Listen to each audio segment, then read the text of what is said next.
Well, just 4 races remain, and it's a moving target, the #1 position in Top Fuel. You take a look at Spencer Massey and Antron Brown up top. The top 5 are very, very tough for Brandon Bernstein, Tony Schumacher. They really need to have a good day today to stay above that line, and they're matched up against each other in the first round. Now, let me tell you something. It is cold out there in the 40-degree range. Larry Dixon needs to bundle up a little bit more, and those temperatures can have an effect on performance. This is Alcohol Funny Car earlier this morning.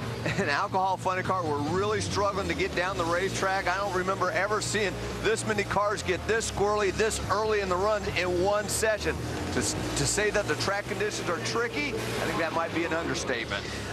Mike, I've talked to several crew chiefs down here trying to assess the track. They say at 64-degree track temperature, it is manageable, but it's a very narrow window they're dealing with. Some have said this reminds us of Richmond 2008. That was 3 years ago, the last time they think they had conditions such as this. And that's what they will be fighting when they come to the line for the first pair of Top Fuel in just a few minutes. You can still, back in the staging lanes, even see some dampness because it poured rain overnight here.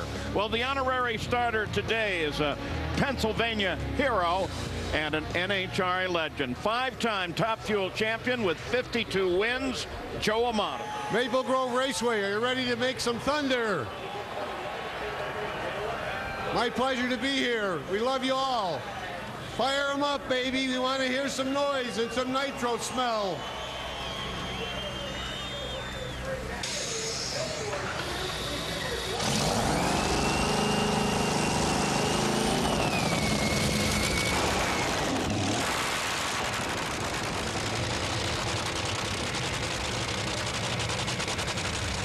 Two Top Fuel dragsters, over 16,000 horsepower comes to life. Morgan Lucas and Dave Grubnic. They'll be our first pair. They're 9th and 10th in the points for the playoffs.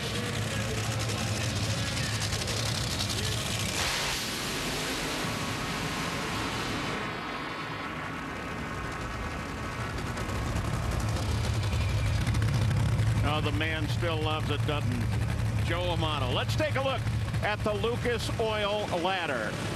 Focus here on Del Worsham and Langdon. Del faces Sean Langdon, who he last raced at Seattle. He beat him in round 2.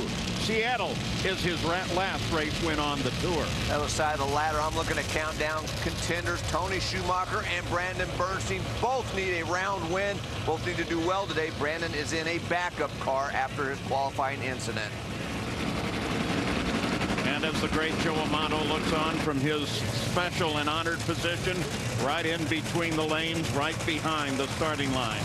There is Morgan Lucas, won here, Top Alcohol dragster over Ashley Forrest Hood in 2004, but he's had just one round win here the last 3 years. These guys being at the bottom of the points, yeah, there's a remote shot to get to the top, but it is very remote. But they can get higher in the money bracket. Well, but right now the focus is on trying to get down this racetrack. It's always tough being the first pair out, but when you have conditions like we see now with a 64-degree track temperature, they don't have a lot of information, a lot of data to gather on setting that setup up.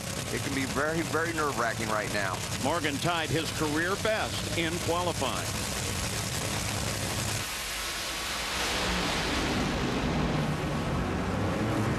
But that one's going to go to Grubby.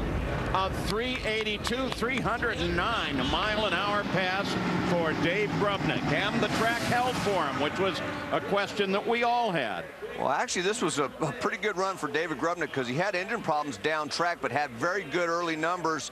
And obviously, they wanted to get through that shake zone. They did that, but then you see it start pushing out a head gasket, which robbed a little bit of horsepower away from it, but still just kept on trucking right down that racetrack and into the second round. So our first pair is down the track. And